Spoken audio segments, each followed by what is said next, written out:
Hello, wrestling fans. It's the C-Dog, hashtag the C-Dog here.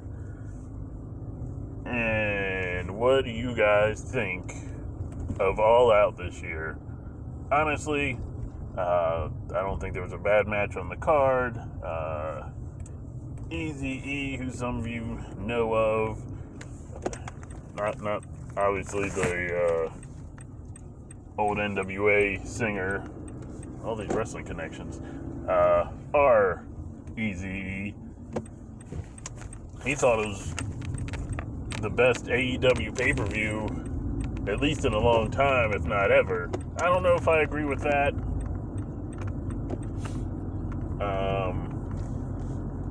He definitely felt like, made it sound like he thought it was the best pay-per-view he'd seen all year. I don't know about that.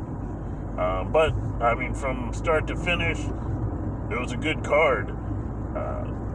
The only thing that felt kind of out of place, but still worked, was QT Marshall and Paul White. There was a few times where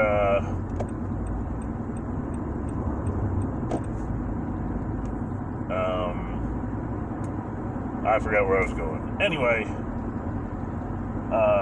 even though it worked, Big Show, QT Marshall felt kind of out of place, but it worked because it did tell a story, and I think a story that's going to continue with the Gun Club, but it also gave you that much needed spacing between CM Punk, Darby Allin, and the world title match. And I think this pay-per-view set up a lot of stories. I think you might see a heel turn with Thunder Rosa going after Ruby Soho. Maybe not. Also, I still kind of think Ruby Soho will fail against Britt Baker, and they're just going to build up to Thunder Rosa at Full Gear for a big match. And then that is one of the good things about AEW. They have a lot of stories going on, but it's not things they have to shove down your throat. Like you have Malachi Black and the Nightmare family. You have, they did the They did kind of. I'm gonna get off one point, get on the other. They didn't build up Chris Statlander versus Britt Baker well enough, I don't think. It's rough seeing Chris Statlander lose another world title match. But every time they do that with somebody, I just think of them, how they're going to build up to the story of, you can't win the big one. And Chris Statlander right now is one of those people in AEW who haven't been able to win the big one.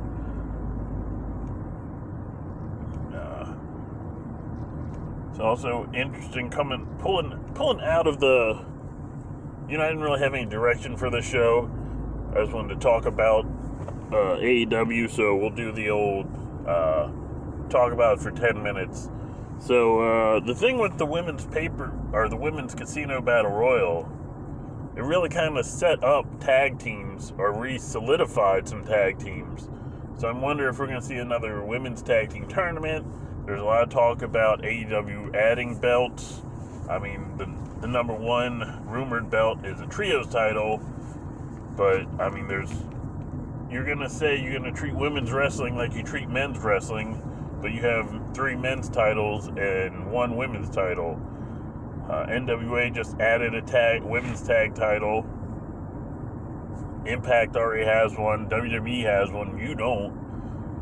And really, the winner of that women's tag tournament they had last year, that was won by Ivelisse and Diamante, that should have been 4 tag titles.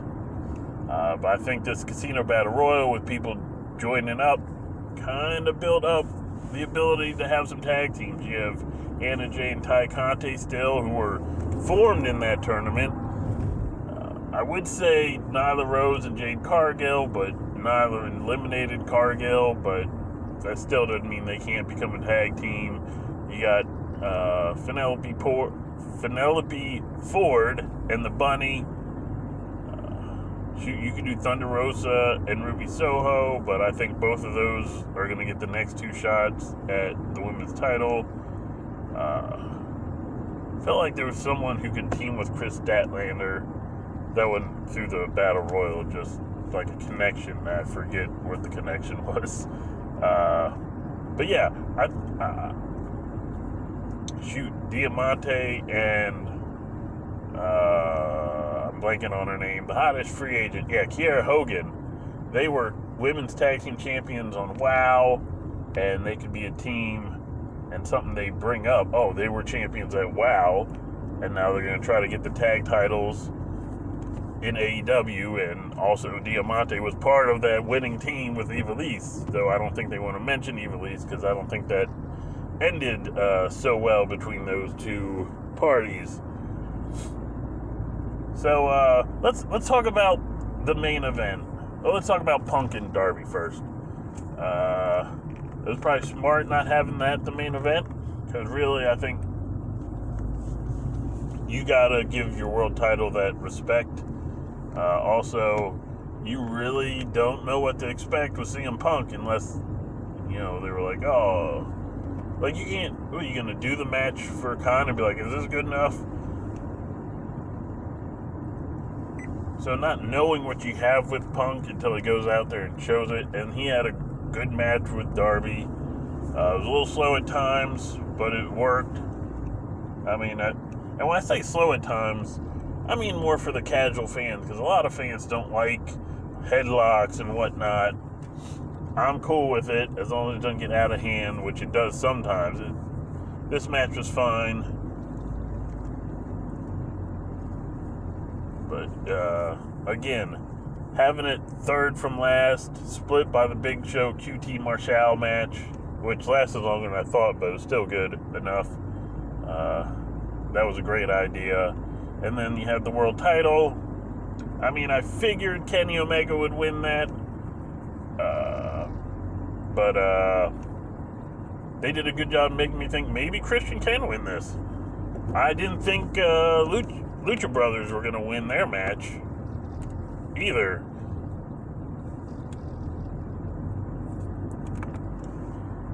So, props on them. That just to hit on that tag team cage match, that match was pretty insane. One of the best cage matches I've seen in a long time. It was definitely better than Blood and Guts. But anyway, back to the main event. Like I said, they did a good job in making me think maybe Christian wins this, especially after Lucha Brothers beat Young Bucks. Maybe this is the start of getting all the titles off the Elite, and then, maybe Gallows and Anderson lose their title on Impact, which definitely is probably going to happen in the next 2 months, unless they're going to... with Bound for Glory coming up, you figure that's when you take titles off of strong champions, and I think the Good Brothers are kind of that for Impact. But obviously that's not what they're doing, because Kenny Omega won. The Good Brothers still Impact champions. They got gold. We'll see what happens with Young Bucks and the Lucha Brothers. I gotta imagine there might be a rematch coming soon. We'll see about that. And then, anyway, the end of the match, when Kenny grabbed the mic, I was like, okay, this isn't New Japan. You don't grab a mic just to send the crowd home. You grab the mic because something's going to happen. And they hit you with the, spoiler alert, which I think you probably already realized there'd be spoilers. I should probably put that on the title anyway of this video, and we're probably going over 10 minutes. Screw it. So anyway, bam, Adam Cole, baby, he comes out. And I thought, that would be awesome if he just joins the Elite.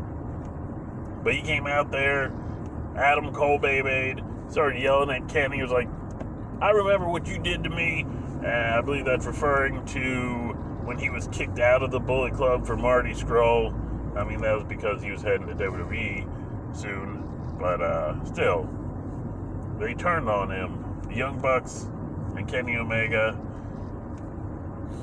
And then bing, bam, boom, Adam Cole hits a super kick on Jungle Boy, and Adam Cole is elite.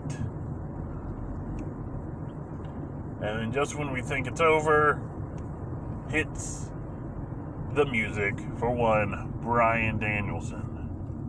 We'll see how long it takes me to call him Bryan Danielson regularly and not slip up and say Daniel Bryan. I believe Jim Ross messed up on Ruby Soho, called her Ruby Riott at one point. I think he called Paul White Big Show, which I understand. Like, people get on him, they're like, relax. But Daniel Bryan comes out. They chase like half the Elite away. The other half fights the group of guys left, which is Jungle Express. Christian just fell back at Daniel Bryan, and then they beat up on one of the Young Bucks. And that's how the pay-per-view ended. But I was so hyped for even more people to come out. Like, I almost expected, like, The Fiend, like, the lights to go out again, and then The Fiend to be there. Or Braun, and then, like, Braun Strowman comes out and just clears house. But 2's good. They can hold that, let's debut 3 people at the end of a show, later. And as for those people hating on AEW for bringing in quote-unquote WWE rejects, for starters, WWE rejects great talent. Secondly, Adam Cole, contract ran out, and he didn't resign. Daniel Bryan, contract ran out, he didn't resign. CM Punk left WWE because he was tired of their bullcrap. Now, I'm not saying WWE's product is bad, because I like it well enough, especially SmackDown. Raw has some issues. It's not just because it's 3 hours. Actually, I like the 3 hours.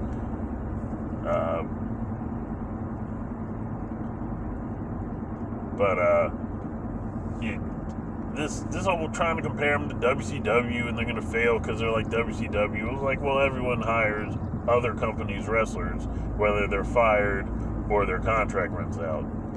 So AEW is just fine in that. Let me think real quick. Is there anything else about All Out? I mean, it was a solid pay-per-view. One of the better ones of the year in all of wrestling. The best, I don't know, but off the top of my head, I can't tell you which one is better. Maybe a previous AEW one, maybe an Impact one, because Impact is pretty good on delivering on their pay-per-views. And WWE had some good ones this year. Like, surprisingly good ones. But, yeah, I'll leave you with that. Like, subscribe, turn notifications, follow. Check out Back to Brag on Twitch at Back to Brag Gaming, because they just started a All Elite AEW All Elite GM series where a certain somebody, actually it's a team of us, are playing that game. So yeah, we will see you next time.